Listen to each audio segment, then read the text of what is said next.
ये जिन खतरों की आप चिंता कर रहे हैं उस खतरे की चिंता मुझे नहीं है। 4 राज्यों का देश, 20 करोड़ पॉपुलेशन। ऐसा लगता है कि भारत के सामने सबसे बड़ा चैलेंज पाकिस्तान है।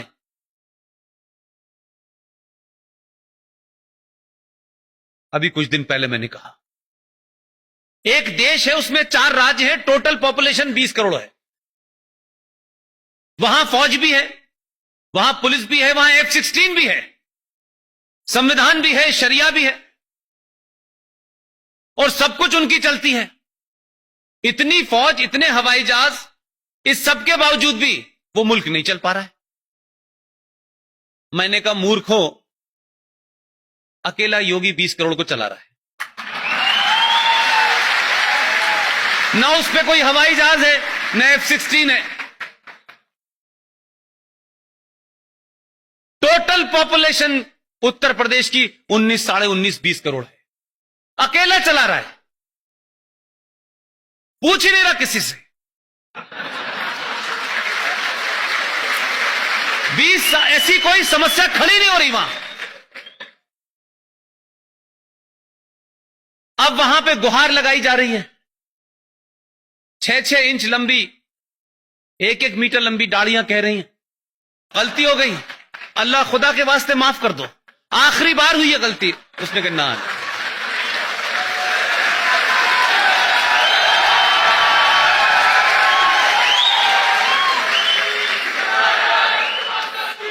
इसलिए मैंने कहा कि धन्य है आप लोग, समय रहते अपनी गलती का एहसास कर लिया और सही लोगों को चुनाया। मैं किसी सरकार का पक्षधर नहीं हूं, लेकिन जो सरकार, जो लोग इस राष्ट्र को बचाएंगे, उनके लिए कितना भी लड़ना पड़े लड़ूंगा।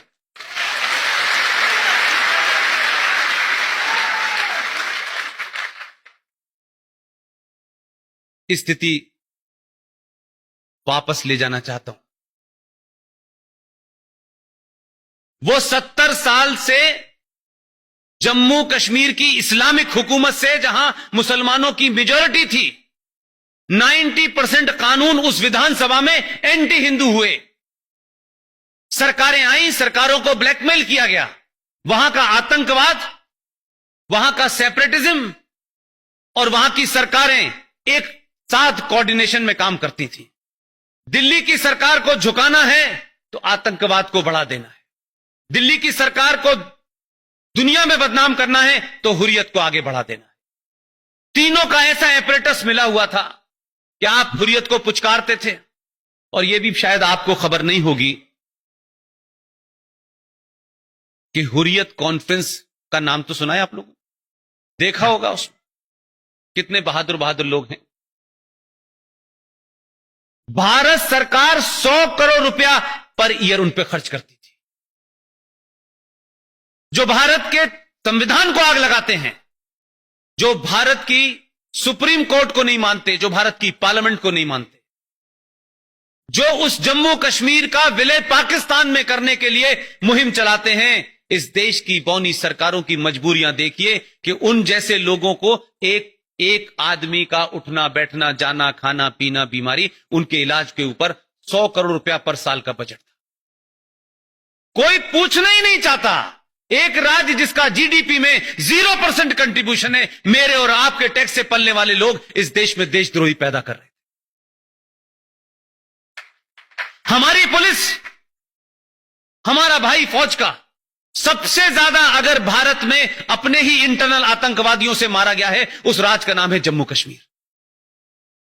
हर मां ने अपने बच्चे को भेजा कि वो वहां जाएगा, बॉर्डर पे लड़ेगा, पूरा तंदुरुस्त भेजा। लेकिन जम्मू कश्मीर के अंदर जिस इस्लामिक आतंकवाद को सरकारों ने पनपाया, सत्ता पे बैठने का रास्ता देखा, वो बच्चे जो साबुत घर से गए थे वो वापस लौट के आए तो हिस्सों में नहीं थे।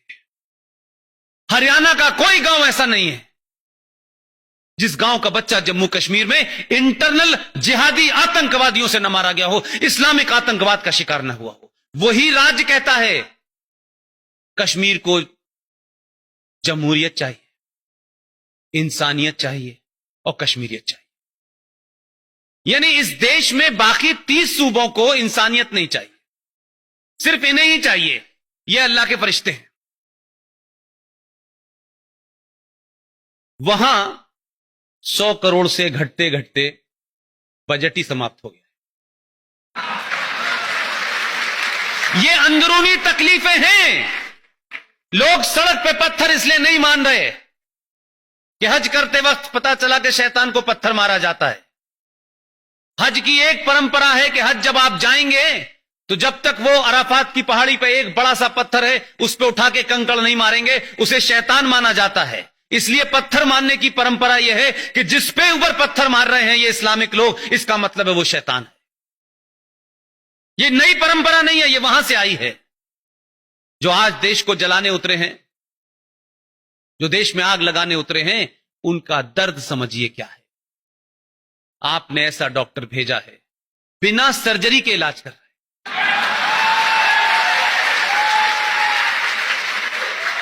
लोग, एक बहुत बड़े कवि हैं, उनकी 2 लाइनें मुझे इस स्थिति पे ज्यादा अच्छी लगती हैं। वो कहते हैं कि न जाने कैसा ये आलम हुआ कि लोग हंसते हंसते रोने लगे, रोते रोते हंसने लगे। ये स्थिति वही है। धारा 370 और 35 पे नहीं हटी है। धारा 370 और 35 पे को बारीकियों में अगर आप जानते, जितना मैं 20 साल से पढ़ते पढ़ते था, ये धारा नहीं हटी है। ये भारत के अंदर, आजाद भारत में बौने नेताओं के दबाव में पिछले 70 साल में एक पैरेलल सत्ता थी, जो इनविजिबल सत्ता थी, जो अदर्श सत्ता थी, उसको समाप्त कर दिया है।